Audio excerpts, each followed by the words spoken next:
I would be willing to bet that every single car person out there has a story of a car they wish they had bought. Something that they have missed, something that was presented to them of whatever reason, they either couldn't do it or chose not to do it, and then have lived since to regret it. And like everyone else, I have more than enough of my own examples of where this has gone very wrong. Now, of course, over the last, let's say, 8 to 10 years, we have seen a huge, huge shift in the car market. The values of modern classics, of older cars, have all shot through the roof, ignoring the slightly peculiar bubble of the last couple of years where every car has been at a premium due to supply and demand and all of that side of it. But collectible cars, limited edition cars, things that those of us that have cars running through our blood absolutely love, have all royally shot into a different territory. And I've been lucky to pick up some at great prices, things that I always dreamt of owning. For example, I was lucky to buy an SLS AMG Black Series when they were about half of the value they are now. So that was definitely a very good move at the time. But there are certainly some that arguably I should have gone for and didn't pull the trigger, and probably the absolute prime example of that is when I could have bought a Koenigsegg for a fraction of what they cost now. That's not the only one though. I remember very well being offered, probably in 2014, a Porsche Carrera GT, an imported car with some miles, but I'm not bothered by that, for just £220,000, approximately $300,000 at the time. And looking at the market now, where they 5x'd that probably to the current day, that's an absolute bargain. I decided to buy a McLaren 12C, which obviously did, in theory, the opposite on the price spectrum. I actually bought a used car, so I came out of it without losing too much, and it was really the big start of my business and making videos and a lot of what I do, so I can't look back with any regrets. But the Carrera GT is a car to this day that I wish I had in my garage. I wish I had kind of bought one before they became seven-figure cars, but I feel now that ship has basically sailed away from me, because it's so hard to justify something when you know you could have had it for this and now it will cost you 5 times. It's a psychological thing for me, and I also love the new car experience, so buying one that's nearly 20 years old that lots of other people have driven isn't quite the same as having it much earlier in its lifespan. Of course, it was already 10 years old a decade ago when said opportunity arose, but this is the way these things go. Another one which escaped me, again, in similar reasons, I should probably say, the Carrera GT, the £220,000 was actually £100,000 more than my McLaren 12C. So it was a step I wasn't comfortable making at the time, especially with the reports of how expensive CGTs are to maintain. Clutches, brakes, anything you need.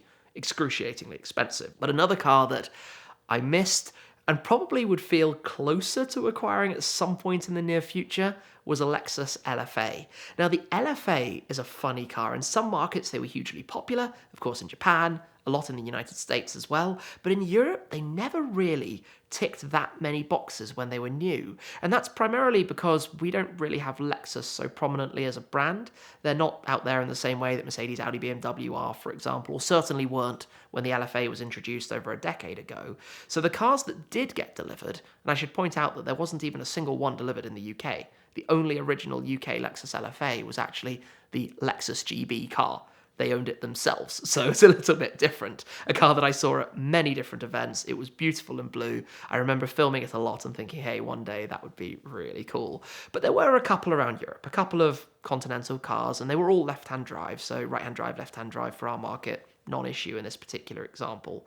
But there was one that came up that had been seen around the south of France a little bit, white car, red interior, and I think it was on the market for €200,000. That's about £175,000 back then, maybe $250,000 for an LFA. These are cars that were 350 to 400,000 new, impossible to sell because nobody really knew what they were or really had the same desire for them as they did out here, and obviously quite hard to move from one continent to another as well. At that price point, an absolute steal, but alas, we are talking a decade ago, and I certainly did not have the funds to do it. And that is a car that I definitely feel I let get away. I wish I'd been able to buy it. I wish I'd been able to take that forwards. I remember when my friend offered it to me, and yeah, alas, it wasn't to be. But the CGT and the LFA are two examples of cars that perhaps would have been, well, would definitely have been good investments, but one that would absolutely have certainly been a prized investment was an opportunity I had to purchase a fairly famous Koenigsegg CCXR.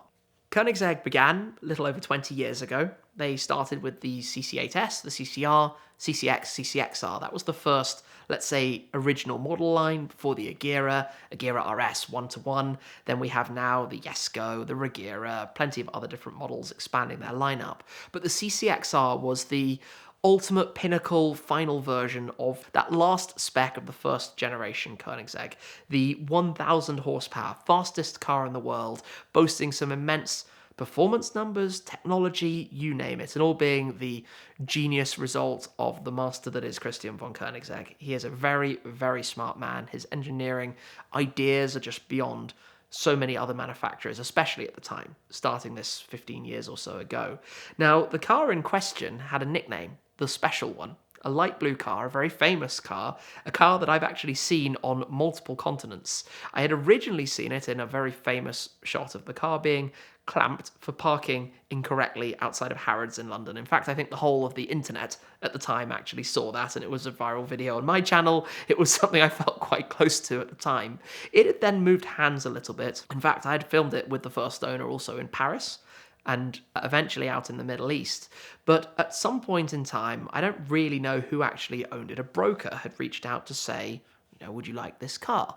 And I was like, my gosh, how can I make this work? This is before I'd bought my 12C. I did not have that much money, and I was kind of like, how do I finance this? How can I find somebody to put some cash behind this thing to make it happen? So I ummed and ahed and went backwards and forwards a little bit and was like, can I do this? I don't really know. And eventually I said, right, I've met somebody. This is how we can do it.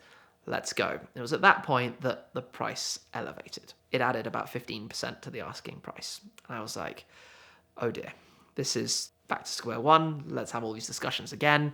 Fast forward a week or two. Okay, let's go ahead. And up it went again. And with hindsight, it's quite funny because the figures we're talking are the lower end of the six-figure range here, under $500,000. And that, by today's standards, would have been an absolute bargain. But for me, it was a step too far with this discussion and not really knowing where that could end, whether it could keep inflating. If I agreed at that price, would we have been able to go ahead? But nowadays, that car would be $2 million. It would have seriously elevated from where it was. Now, the fun thing is that I have been lucky to see it since then, since it was in London and France, to meeting up with it again in Dubai. I've seen it out in the UAE.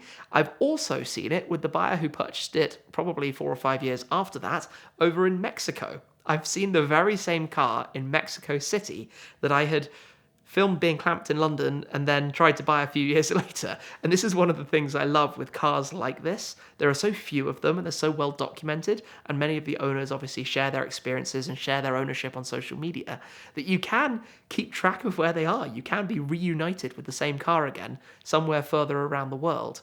But the crazy thing for me is to look back at some of these prices from not all that long ago and just wish I had made the decision to go for it and pull the trigger.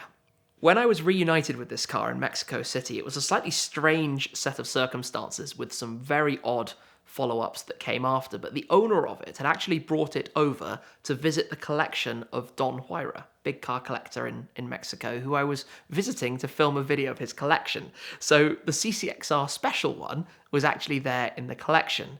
Sadly, a couple of weeks after, he actually had a fairly major accident with the car. Thankfully, he was completely fine, but the car was absolutely not. It was going to have extensive works to follow up. But of course, it meant that my video I had filmed had this car in that collection, but it wasn't from that collection, and it caused all sorts of confusion, as you can probably imagine, as to who actually owned it. The owner of the car is a very nice guy I've obviously met, and we've talked about it extensively and mentioned a little bit of this story in the past. And it's such a cool car because there are many things about it that perhaps don't make sense. And this is where probably VINwiki is particularly interesting, because of the CCX generation car, Koenigsegg actually planned to make 3 Trevitas, which means 3 diamonds. All the cars with the diamond sparkle and paint, all silver cars, all with special silver accents and details, all looked incredible, but only 2 ever surfaced. And it's often been rumoured that Trevita number 3 became the special one,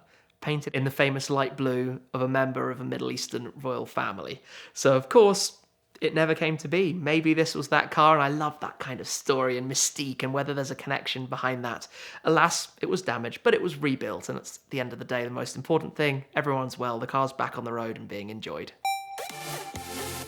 The Simple Lease from Premier Financial Services is the most powerful tool in the world of exotic car financing. You get all the benefits of a lease, like the tax preference as well as the low payments, plus the benefits of a traditional loan. You can build up equity, pay it off at any time, and along the way you'll know exactly where you stand with their easy to understand amortization table. Premier's amazing nationwide team is standing by and ready to help you own your dream car in a way that's easier and more affordable than you could ever imagine. Whether it's a vintage Porsche, a modern McLaren, or a multi-million-dollar car collection, Premier is here to help. They've been supporting VINwiki for the last 6 years, and we certainly love them for that, but even more so, we love them because they make it easier and more affordable than you could imagine to own your dream car.